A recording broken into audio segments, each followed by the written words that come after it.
현관은 수국 뒤에 있다. 김채원. 몹시 무더운 아침 무렵 동우와 석용은 햇빛을 피해 자양동 거리의 지하도를 따라 걷다가 자판기 사진을 찍는 기계를 보았다. 사진 찍을래? 석용이 물었다.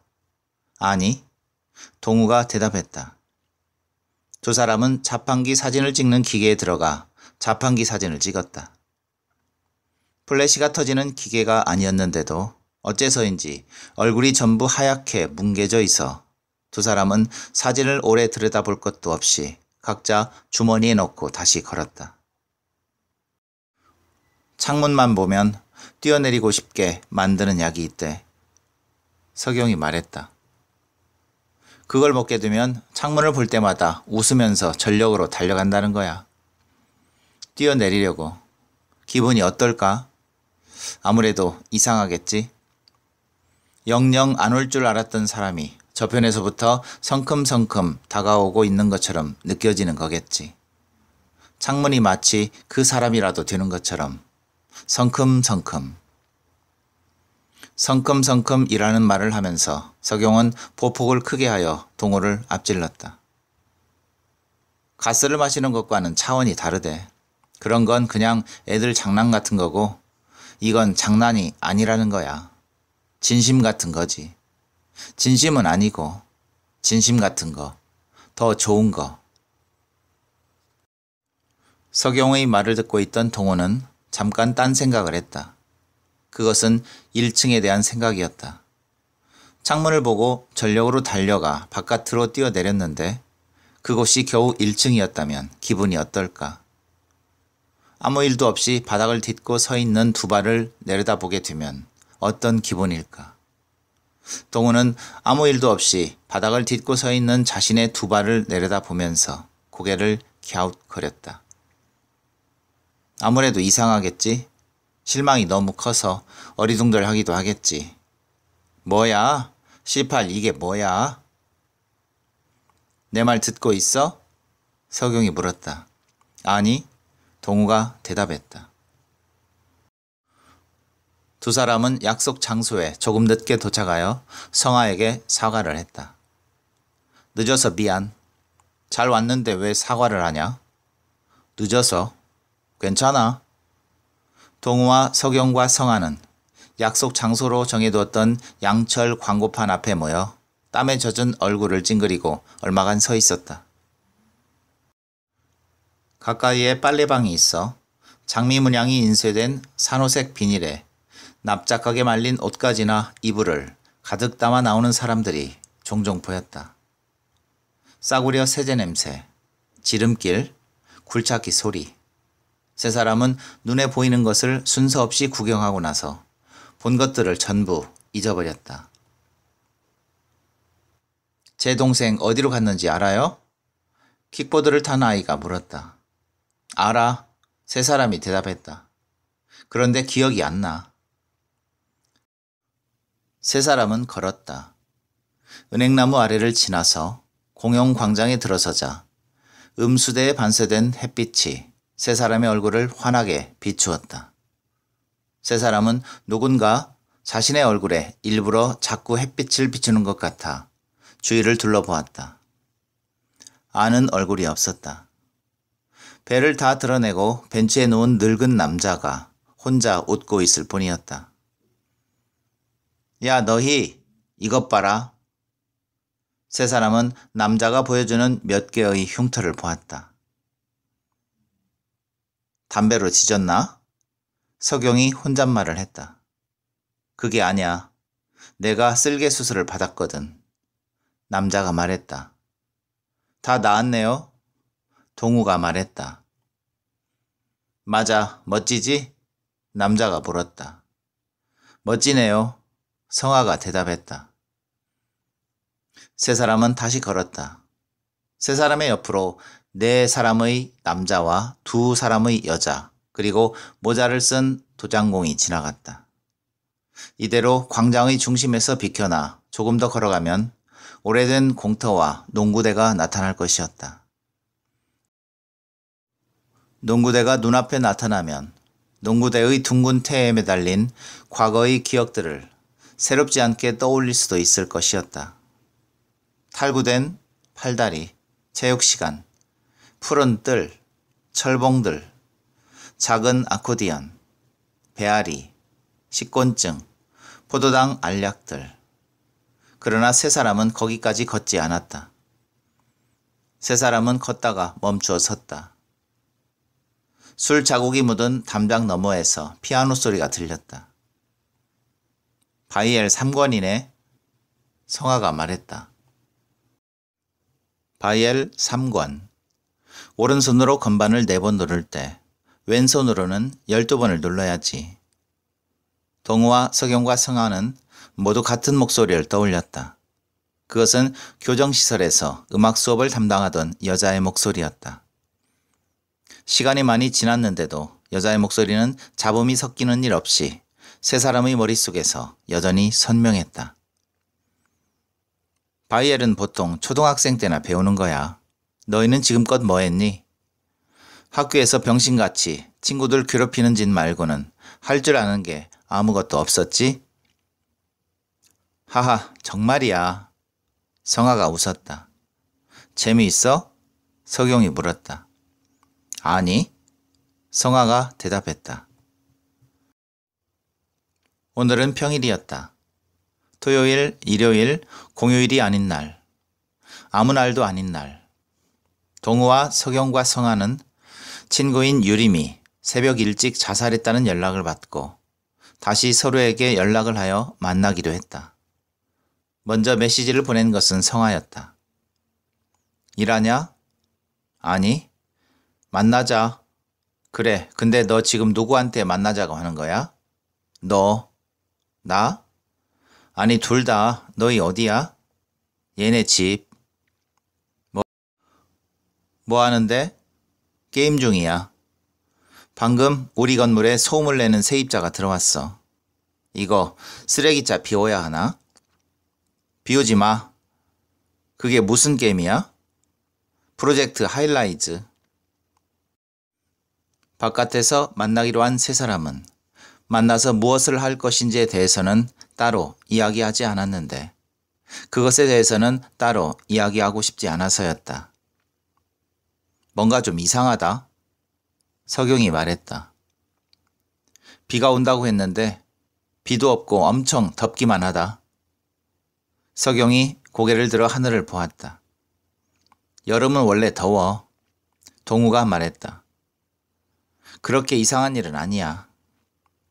석용은 얼굴 위로 쏟아지는 햇빛을 견딜 수 없을 만큼 견디고 다시 고개를 숙였다.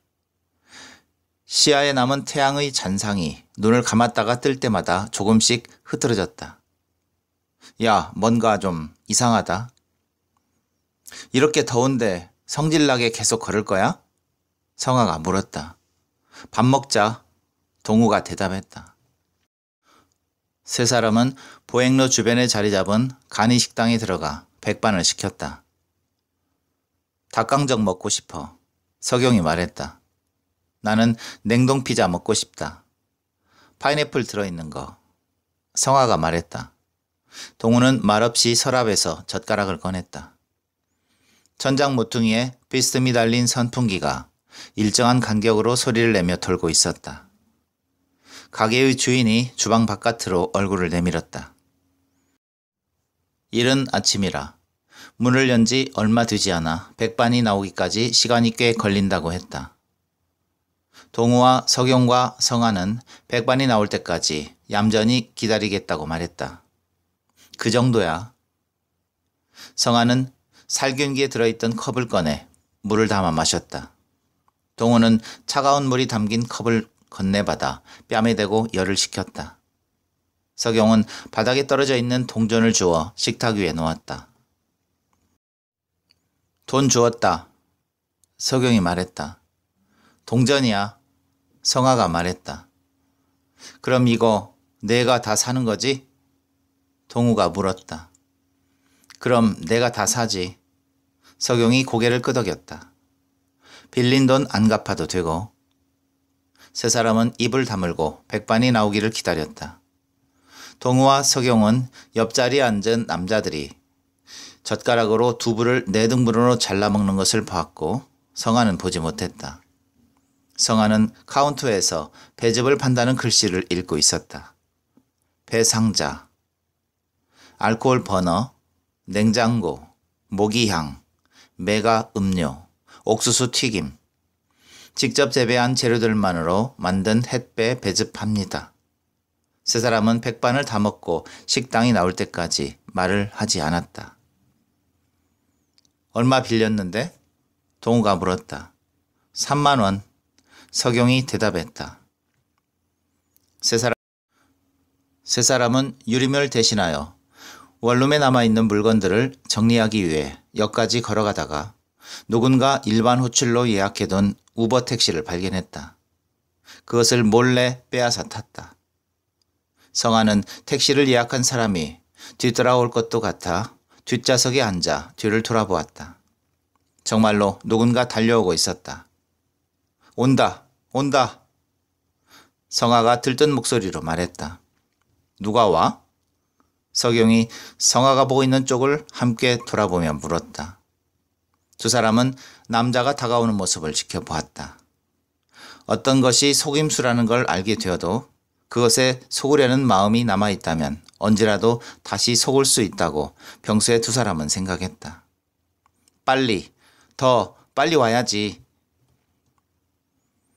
마치 일이 일어나기를 기대하는 것처럼 두 사람은 주먹을 쥐고 남자를 노려보았다. 손목에 찬 시계를 확인하며 달려오던 남자는 빠르게 택시를 지나쳐 골목을 돌아 사라졌다. 아니었네. 성아가 다시 앞을 보고 자세를 고쳐 앉았다. 기대를 했는데 말이야. 서경과 성아와 동우는 얼굴을 모르는 예약자가 앞서 설정해둔 목적지로 가기로 했다. 136번지 맞아요? 운전기사가 물었다. 네. 세 사람이 대답했다. 택시가 출발했다. 차창 너머로 보이는 풍경이 남서 방향으로 달리는 택시의 속력에 비례하여 엉망으로 흔들거렸다. 에어컨을 틀어둔 택시 안에서 멀미를 하던 성아는 차창을 열고 아까 먹은 것을 토했다. 도로 가장자리에 무성하게 자란 풀 위로 토사물이 후두둑 떨어졌다. 운전기사가 라디오를 끄고 속력을 낮추었다. 옆에 앉은 서경이 성아의 등을 두드려 주었다. 조수석에 앉은 동우는 식당에서 가져온 물과 사탕을 성아에게 주었다. 아가씨, 시트에 토해도 돼요. 요즘은 또 벌금을 크게 내게 되어 있어서. 운전기사가 장난을 걸듯 말했다. 그럴까요? 성아가 물었다. 운전기사는 대답을 하지 않았다. 바깥에 토를 다한 성아는 이제 다친 차창에 머리를 기대고 졸다가 깨어나기를 반복했다. 꿈인가 아닌가.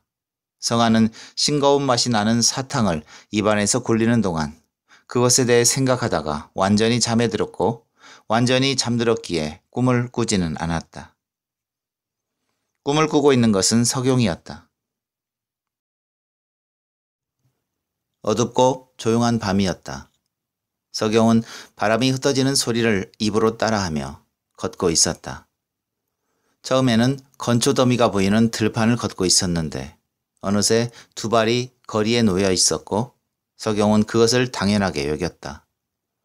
길을 따라 줄지어 심긴 나무와 건물이 많은 거리였다. 건물이 많은데도 오고 가는 사람들은 보이지 않았다. 젖은 도로, 물냄새, 문을 잠그는 소리, 주유소, 정수기 물통들. 서경은 주위를 둘러보았다. 누가 오기로 한 것 같은 기분이 들어 서경은 중얼거렸다. 그렇다면 꿈이겠지. 그때 끝이 둥글게 말린 이파리들이 갑자기 불어온 바람을 맞아 한쪽으로 기울었다. 서경은 복숭아뼈가 묘하게 차가워지는 느낌이 들어 아래를 내려다 보았다. 자신도 모르는 사이에 서경은 검은 물이 고여있는 그늘진 곳에 발을 담그고 있었다. 발이 빠질 뻔했어. 아니, 이미 빠졌나? 석용은 아래를 들여다보다가 두 손을 바지에 문질렀다. 무섭잖아. 석용은 횡단보도에 다다라서 걸음을 멈추었다. 주황색 불빛이 깜빡거리는 차도의 신호가 보였다. 그 아래에 차도를 가로지르는 유림이 있었다. 얼굴이 잘 보이지 않는데도 석용은 유림을 단번에 알아보았다. 유림은 한쪽 다리에 깁스를 하고 좁은 보폭으로 걸었다. 전등에 목을 매달기 전의 모습으로 목덜미가 희고 깨끗했다. 차도 위를 지나가는 차가 없었기에 유림은 차에 치이지 않고 오랫동안 차도를 돌아다녔다. 뭘 그렇게 열심히 걸어? 석용은 물었다. 어차피 죽을 거면서. 유림은 석용의 말을 듣지 못한 듯 아무 대답이 없었다. 유림이 점점 멀어졌다. 석용은 유림을 따라가지 않고 멀어지도록 두었다. 나는 꿈에서도 쉽게 안 죽어. 석용은 언젠가 유림이 했던 말을 떠올렸다.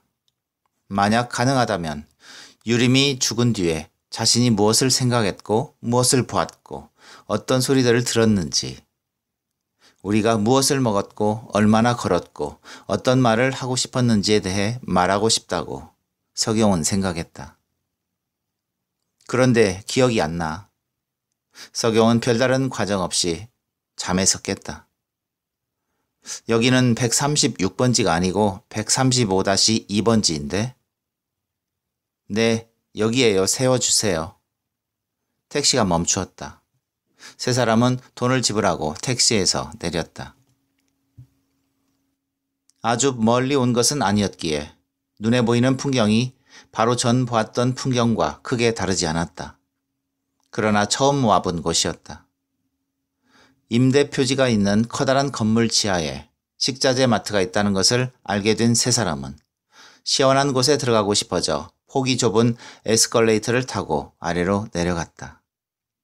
양배추와 토마토, 오이, 버찌, 사이렌이 울리는 장난감을 질서 있게 쌓아둔 자리 옆에서 유니폼을 입은 직원들이 노랗게 색이 변한 식물들을 종이로 감싸 끈으로 묶고 있었다. 이거 잘 안 죽는다고 했는데? 직원이 말했다. 내 애가 어떻게 알아? 직원이 물었다. 발주 넣을 때 내가 전화해서 여러 번 물어봤어. 그래서 알아. 그게 뭐? 내가 속은 거지. 내가 속았다고? 그래, 죽었잖아. 절대 그런 일은 없어. 나는 안 속아. 애초에 병든 걸 준 거다, 이 개새끼들이. 어? 야, 거기에 던지지 마. 먼지가 나잖아. 성아는 직원들이 나누는 말소리를 들으면서 죽은 식물을 빤히 보았다. 물기 없이 말라 죽은 잎이 꼭 옥수수 껍질 같다고 성아는 생각했다. 몸에 상처라고는 없이 곧고 깨끗하다. 보기에 좋아. 그렇지 않냐? 뭐가? 동우와 석용은 같은 자리에서 원을 그리며 걷는 토끼를 구경하고 있었다. 성아는 입을 다물었다. 그리고 조금 있다가 자신이 아까와 같은 말을 다시 한번 하게 될 거라는 생각을 했다. 두 번이 아니고 다시 한 번. 보기에 좋아. 그렇지 않냐? 잠깐만 지나갈게요. 빈 화분을 든 직원이 말했다. 성아는 한쪽으로 물러나 길을 비켜주었다. 감사합니다. 직원이 지나갔다. 토끼를 구경하던 석용과 동우가 성아를 돌아보았다. 와서 토끼 봐. 성아는 석용과 동우가 있는 자리까지 걸었다. 토끼 많아? 성아가 물었다. 한 마리 있는데 이젠 잔다. 석용이 대답했다. 석용의 말처럼 토끼는 플라스틱 도마 위에 얼굴을 묻고 잠들어 있었다. 코가 움직여. 그 사이 동우는 고개를 돌려 마트 벽면에 진열된 양동이와 전선 다발을 보았다. 눈을 둘 곳이 마땅하지 않아서였기 때문에 동우는 얼마의 시간이 지나고 나서야 그것들이 눈앞에 있다는 것을 알았다. 동우는 전선 다발을 한 손으로 잡고 전선의 개수를 세었다. 하나, 둘, 여덟, 셋, 다섯, 일곱, 아홉, 둘, 하나. 그거 좋은 거야? 석용이 물었다. 모르겠어. 동우가 대답했다. 고무 피복으로 감싼 게 좋은 건데. 석용이 동우의 손에 있던 전선 따발을 가져와 툭툭 소리가 나도록 진열대를 가볍게 내리쳤다. 그게 감전도 안 되고 쓰기에도 편해. 내가 전에 나사 고장 난 걸 이걸로 묶어서 돌리려다가 사장님한테 혼났거든. 감전된다고. 근데 고무 피혁으로 된 거여서 전혀 감전이 안 됐다. 나 그때 아무것도 몰라서. 석용이 혼잣말을 이었다. 대강 정비소에서 하는 일이 즐겁고 직업교육을 잘 받아 무사히 돈벌이를 하고 있다는 내용이었다. 동우는 석용의 말을 전부 믿는 것은 아니었지만 석용이 하는 말을 잠자코 들으며 엉킨 전선을 풀어 원래 있던 자리에 다시 두었다. 내 말 듣고 있어? 석용이 물었다. 동우가 대답했다. 집 얘기를 했나 봐요. 걔가 지 기분이 나쁘다고. 통화를 하고 있던 남자가 동우의 어깨를 밀치고 지나갔다. 동우는 가만히 있었다. 사과를 안 하네. 석용이 말했다. 왜 사과를 안 하지? 세 사람은 가만히 있었다. 아직 사용하지 않은 박스가 가득 쌓여 있고 바깥을 내다볼 창문도 시계도 없는 장소에 머무는 일에 다시금 실증이 났다.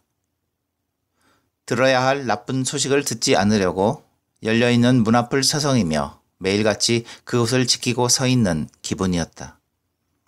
그것은 커다란 벽이 나타난 꿈속에서 아무리 벽을 밀어도 소용이 없을 때의 기분과 비슷했는데 완전히 같지는 않았다. 그러다 언젠가 벽이 무너지면 밀어두었던 모든 나쁜 소식들을 한꺼번에 듣게 될지도 모를 일이었다. 겪어야 할 모든 불행들을 한꺼번에 겪게 된다면 좋을 거야.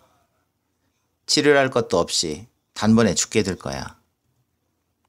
세 사람은 마트 뒷문과 이어지는 계단을 올랐다. 돌로 된 계단을 오르기 시작하자 금세 바깥이었다. 마트 뒤편은 상가 건물에 가려져 대부분 그늘져 있었고 환풍구에 기대어 담배를 피우는 도매상들이 모여 있어 말린 잎을 태우는 냄새가 났다. 그들은 바람에 헝클어진 머리를 내버려 두고 운구차와 가스통, 소매치기, 육교 그리고 소박가게와 한밤에 깊은 잠을 자는 일에 대해 이야기했다. 새 아이의 아버지가 울고 있었다. 지금부터 내가 수수께끼를 내볼게. 석용이 말했다. 마지막 계단을 반쯤 밟고 올라선 채였다. 들어봐. 늦은 밤 한 여자가 우산을 쓰고 혼자 공원에 서 있었어. 우명이라는 여자였다. 비 오는 밤 달이 환하게 뜬 자리 아래에서 태어나 그런 이름을 갖게 되었다는데 그날 정말로 비가 내렸던 것인지 달이 환하게 뜬 밤 하늘을 정말로 태어나자마자 두 눈으로 볼 수 있었던 것인지는 죽은 어머니가 알려주지 않아 알 수 없었어. 아버지가 알려줄 수도 있었을 텐데 어째서인지 우명은 살아있는 아버지에게는 아무것도 묻고 싶지 않았지. 우명이 우산을 쓰고 혼자 공원에 서 있는 모습을 발견한 우산을 쓴 여자들이 우명에게 다가와 말을 걸었어. 안녕, 안녕. 포장지가 빗물에 젖어서 못 먹고 있는 거야?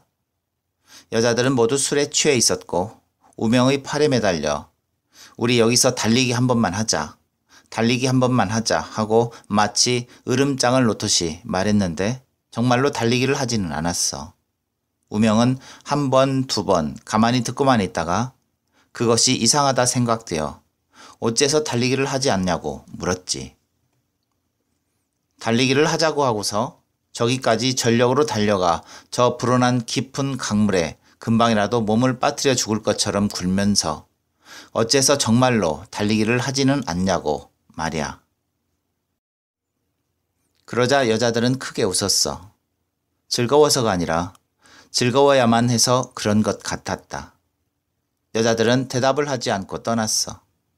가로등 아래를 지날 때마다 여자들의 얼굴에는 생기가 돌았고 그 밝고 환한 가로등 불빛이 여자들을 아주 지쳐 있거나 어딘가 병든 사람들처럼 보이게 했어. 여자들이 떠난 뒤에도 우명은 우산을 쓰고 혼자 공원에 서 있었어. 계속해서 불어나는 강물이 있는 곳을 바라보면서 우명이 어떤 생각을 했다고 하는데 생각을 했다는 것만 알려졌을 뿐 그 생각이 무엇이었는지는 어디에도 적혀 있지 않고 구전으로도 내려오지 않아 알 수가 없다고 해. 이제 여기서 수수께끼야. 여자들은 어째서 달리기를 하자고 말하고는 정말로 달리기를 하진 않았을까? 비 소식이 있었는데도 여전히 비는 내리지 않았다. 전과 같이 날이 무더웠다. 지상으로 올라온 세 사람은 그늘을 벗어나자마자 피부에 닿는 열기에 곤죽이라도 된 것처럼 늘어져 울타리에 걸터 앉았다. 풀벌레가 우는 소리가 시끄러워 맥박 소리가 들리지 않았다. 몸을 단련하는 여자들이 땀을 흘리며 운동하는 모습이 보였다. 또 무엇이 보이나 무엇을 볼 수 있나 생각하면서 세 사람은 앉은 자리에서 일어나 안전장치가 세워진 산책로 너머로 보이는 한강을 보았고 그 옆에 대학병원과 아파트 단지가 있는 것을 보았다. 초인종 단추와 작업장 계단, 외래 진료소, 지붕 아래에 있는 반투명한 창문들, 유도 표지판, 시위대의 해산소리, 같은 방식으로 만들어진 것이 아닌데 같은 방식으로 남아있는 것들이라고 생각하게 돼. 뭐가?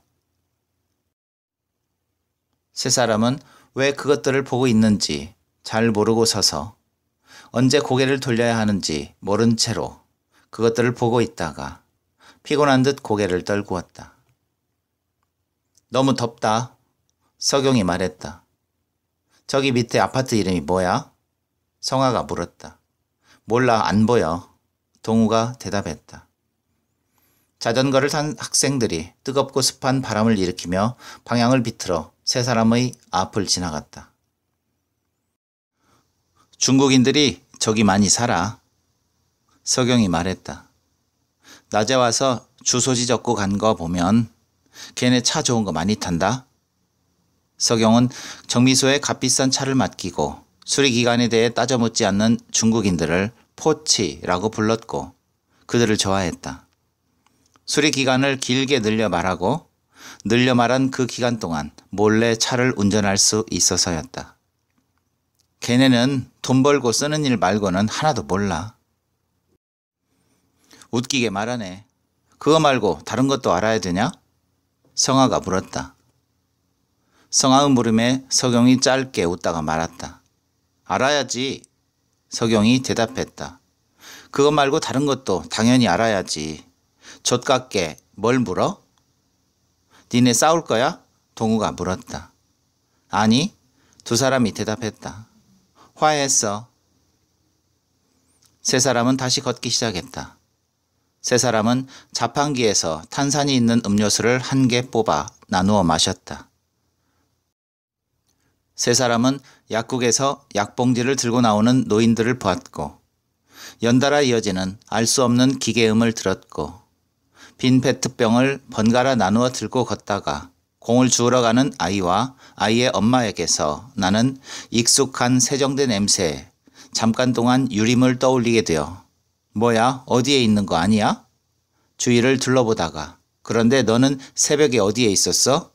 하고 서로에게 묻지는 않았다. 세 사람은 서로에게 이런 것을 물었다. 너무 덥지 않아? 어쩌면 다른 것들을 물어볼 수도 있었다. 이를테면 어떻게 이런 상태를 계속 견딜 수 있는지, 한 번도 원해본 적 없는 시간이 뒤범벅된 얼굴로 온종일 난간에서 떨어지는 공상에 빠지면서도 어떻게 두 발을 움직여 아침부터 저녁까지 걸을 수 있는지, 오직 바다만을 생각하며 모래알 쌓인 해변을 걷다가 어떻게 곧바로 뒤를 돌아 집으로 돌아올 수 있는지, 웃고 졸고 인사하고 일하고 떠들고 시도하고 경고를 받고 잠들고 깨어나 거울에 비친 생김새를 확인하고 사람들이 나오는 영상을 재생하여 어떤 것은 쓰러지고 어떤 것은 만개하는 것에 대해 그것들을 안정된 자세로 보기 위해 노력을 하여 자세를 고치고 무리를 짓고 다시 혼자가 되어 그럼에도 안정된 자세를 갖지 못해 어색하게 몸을 구부리고 서서 발생을 알지 못하는 질병에 머릿속이 어떻게 온통 불구가 되었는지에 대해서 말이야. 뭐가 잘못되었나? 그러나 세 사람은 묻지 않았다. 대답을 궁금해하기가 아무래도 어려웠다. 야, 너무 덥지 않아? 유림이 살던 단지에 도착한 세 사람은 먼저 자전거 대여소에 들러 자전거를 빌렸다. 세 사람은 돈을 지불하고 공공자전거의 페달을 굴러 유림이 살던 동네를 말없이 돌아다녔다. 유림이 그동안 오고 가며 여러 번 보았을 풍경을 동시에 한꺼번에 보았다. 가끔 눈이 부셨다. 정면으로 불어오는 미지근한 바람이 열이 오른 세 사람의 이마를 서서히 식혀주었다. 나뭇가지를 꺾으며 놀고 있던 무리들이 차도를 사이에 두고 세 사람을 보았다. 전시회에 다녀온 관람객들이었다. 관람객들은 전시회에서 그림과 도형을 보았다. 자전거를 잘 배웠다. 관람객들이 말했다. 성아는 자전거를 타고 있다는 이유로 유림의 남동생에게서 걸려온 전화를 받지 않았다. 서경의 핸드폰은 울리지 않았고 동우는 자신에게 온 메시지를 확인하기 위해 자전거를 세우고 메시지를 확인했다. 유림의 남동생이 보낸 것이었다. 전화를 안 받아서요. 안 취했어요. 언제 올 건지 알려줘요. 언제? 동우는 잠깐 생각을 하다가 답장을 보냈다. 집 정리 끝내고 갈게. 정리를 다 하면 가. 동우는 핸드폰 화면을 끄지 않고 그대로 켜두었다. 성아와 서경이 뒤늦게 자전거를 세우고 동우를 돌아보았다. 동우가 멈춰선 자리로부터 이미 멀리 떨어져 있어 동우의 눈에 두 사람은 아주 작게만 보였다. 너무 늦으면 못 기다려요. 여기 절차대로 할 거라서요. 동우는 너무 늦는다는 게 어느 정도의 시간을 말하는 것인지 가늠해 보았다. 알겠어. 동우는 답장을 보냈다. 동우는 성아와 서경이 있는 곳까지 자전거를 끌고 왔다. 두 사람은 폐기물 스티커가 붙어있는 2인용 소파에 몸을 기대고 앉아 있었다. 덥고 졸리다. 한쪽 팔걸이가 칼로 그어져 있어 그 안에 고무 밴드와 스프링이 엉켜 있는 것이 보였다. 성아가 등받이에 기대고 있던 등을 떼자 접착제로 맞붙인 것이 떨어지는 듯한 소리가 났다. 동우는 두 사람이 자전거를 세우던 자리 옆에 자신의 자전거를 세웠다. 너 내일 뭐 해? 성아가 물었다. 내일 뭐? 일해야지. 동우가 말했다. 얘는 버스 타러 간대. 서경이 성아를 가리켰다. 성아는 어딘가로 이동하는 버스나 택시를 타면 잠을 잘 잤고 그것을 알게 된 이유로 주로 이동 구간이 긴 버스에 올라타 잠을 잘 잤다. 택시는 목적지를 말해야 했기 때문에 혼자서는 타지 않았다. 너 이제 기사 아저씨가 얼굴 외운다. 자꾸 안 내려서 알지? 다음부턴 안 태우려고. 누가 내 얼굴을 외워? 그때 멀지 않은 곳에서 누군가 배를 걷어차이는 소리가 들렸다. 물을 먹은 솜니부를 막대로 털어 말리는 소리로 들을 수도 있었지만 세 사람은 그것이 누군가 배를 맞는 소리라는 것을 알았다. 거리가 비어 있어 소리가 더 크게 울렸다. 세 사람이 각자 있는 자리에서 고개를 돌리자 5명의 남자들이 보였다. 숨어있지 않았기에 계속 보고 있어도 되었다. 너는 타고났어. 뭐가 더 나은지 봐봐. 나이가 가장 어려 보이는 남자가 말했다. 체구가 큰 편은 아니었고 그을린 피부에 머리숱이 많았다. 뭐가 더 나은지 보라는 남자의 말에 세 사람의 남자가 배를 맞은 남자를 내려다 보았다. 동우와 석용과 성화도 뭐가 더 나은지에 대해 생각하며 남자를 보았다. 내가 말 안 했어. 나 아니야. 그 얘기를 모르는 사람도 있어? 나는 아니야. 남자가 말했다. 오해가 있어. 나이 어린 남자는 땅에 쓰러진 남자의 앞에 쪼그려 앉았다. 그러고는 남자의 얼굴을 치료해 주려는 듯이 턱을 잡고 입에 작은 공을 물렸다. 석용이 한 발 앞으로 갔다. 너는 타고났어. 뭐가 더 나은지 봐봐. 남자는 그만 무릎을 펴고 일어나 땅에 쓰러진 남자의 얼굴을 걷어찼다. 네 사람의 남자가 조용한 얼굴로 세 사람을 보았다. 세 사람은 피가 울컥울컥 쏟아지는 남자의 입을 보고 있었다. 눈을 떼기가 어려웠다. 이럴 때는 비가 와야 하는데. 뭐가 와? 이가 다 빠졌어. 성화가 말했다. 네 사람의 남자가 세 사람에게서 등을 돌려 반대편으로 걸어갔다. 나무 줄기에 기대 앉은 남자는 잠깐 쉬고 있는 것처럼 보이기도 했다. 남자는 자리에서 일어나 턱 아래로 떨어지는 피를 닦으며 그들을 뒤따라 갔다. 성아와 석영과 동우는 아무렇게나 쏟아져 있는 피 냄새를 잘 참아냈다. 세 사람은 지도 앱을 켜서 가까운 자전거 대여소를 찾았다. 자전거를 반납하고 왔던 길을 뒤돌아가기로 했다. 앞서 돈을 지불한 시간을 넘겨 초과 요금이 나왔다. 세 사람은 초과 요금을 지불하고 값을 암산했다. 5분을 더 탈 때마다 200원이라는 거야. 성화가 암산이 빨랐다.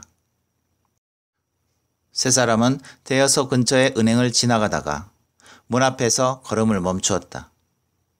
은행의 유리문이 열릴 때마다 에어컨 바람이 흘러나왔다. 발이 식었다.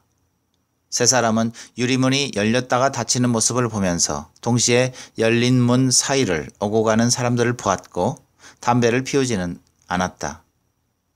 얼굴 가까이에 불이 있는 것이 싫었다. 연습을 하면 돼. 연습을 하면 괜찮아. 연습을 많이 하면 뭐든 다 잘하게 되니까. 한 명씩 찾아가서 죽여버리면 된다. 석용이 아까부터 같은 말을 중얼거렸다. 동우와 성아는 석용이 같은 말을 반복할 때마다 그것을 반복하여 들었다. 이따금 맞다고도 했다. 내 말이 맞아. 연습을 하면 뭐든 다 잘하게 돼. 세 사람은 다시 걸었다. 세 사람의 옆으로 네 사람의 여자와 두 사람의 남자 그리고 모자를 쓴 기계공이 지나갔다. 이대로 보행로의 중심에서 비켜나 조금 더 걸어가면 오래된 주택과 수영장이 나타날 것이었다. 수영장이 눈앞에 나타나면 수영장의 높은 난간에 매달린 과거의 기억들을 새롭지 않게 떠올릴 수도 있을 것이었다. 사람을 졸리게 하는 발소리, 백열등, 발코니, 라디오 행진곡, 일요일, 점호, 해열제, 포도당 알약들. 그러나 세 사람은 거기까지 걷지 않았다. 세 사람은 걷다가 멈추어 섰다. 재개발로 새롭게 골조를 세우던 건물 아래에 서자 세 사람의 얼굴에 여러 겹으로 그림자가 졌다. 하늘이 맑았다. 얼굴이 따가웠다. 작은 사탕 봉지를 주머니에 넣고 땀을 흘리는 노인이 세 사람을 마주보며 천천히 걸어왔다. 유림의 옆집에 사는 노인이었다. 노인은 통화를 하고 있었다. 바람이 조금씩 불어올 때마다 핸드폰을 쥐고 있지 않은 손을 아래로 뻗어 손바닥에 밴 땀을 말렸다. 노인이 말하기를 새벽에 옆집에서 뭔가 떨어지는 소리가 났다고 했다. 아주 큰 소리였어. 대체 뭐가 그렇게까지 무거운가 싶어 벽 너머로 귀를 기울였는데 내내 조용하여 다시 잠들었다고 했다. 그리고 좋은 꿈을 꾸었다고. 세 사람은 노인의 말을 들었다. 노인을 한 번 보았다. 노인은 세 사람과 잠깐 가까워졌다가 이내 엇갈려 멀어졌다. 내 말이 맞아. 연습을 하면 잘 되게 돼. 그늘을 쫓아 돌아다니던 세 사람은 마치 그곳에 처음 방문하는 사람들처럼 다시 단지 앞에 도착했다. 그 옆 골목과 골목이 만나는 장소에 웅크려 앉아 숙제를 불태우고 있는 여자아이가 있었다. 아이가 지핀 불을 피해 돌아서 걷다가 세 사람은 아이가 너무 덥겠다는 생각을 했다. 세 사람은 일부러 기척을 냈다. 아이가 불을 앞에 두고 졸고 있었다. 야, 너 일어나. 아이가 잠에서 깼다. 자신을 깨우는 사람이 있다는 게 이해가 안 된다는 표정이었다. 세 사람은 아이가 잠에서 깨는 것을 확인하지 않고 아이를 지나쳤다. 아이는 땀과 재로 번들거리는 얼굴을 들어 세 사람의 뒷모습을 지켜보았다. 조금도 닮지 않은 세 사람의 뒷모습을 지켜보면서 아이는 작문 시간에 배운 시를 떠올렸다. 시인은 기억하지 못했고 제목을 기억했다. 아이는 수업 시간 동안 억지로 암기했던 구절을 따라 혼자 중얼거렸다. 이곳에 액자가 있다는 것을 알고 있다. 누군가 물려준 가벼운 액자. 개는 풍경 속에서 보호받고 있다. 강가에 놓인 개구리 한 마리, 먹다 남은 케이크, 셀룰로이드 창문들, 멋지게 세운 집이에요. 이것은 안전해요. 아이는 억지로 암기한 구절을 틀리는 법이 없었고 스스로 그것이 나쁘지 않다고 여겼다. 아이는 작아진 불씨를 발로 비벼 끄고 가방을 뒤집어 뜯은 풀과 먼지를 털었다. 뒤에 이어지는 구절이 있었는데 아이는 생각했다. 암기하지 않은 구절이었다. 아이는 뒤에 이어지는 구절을 소리내어 읽고 암기하고 싶어졌다. 그냥 뭔가 말을 하고 싶었다.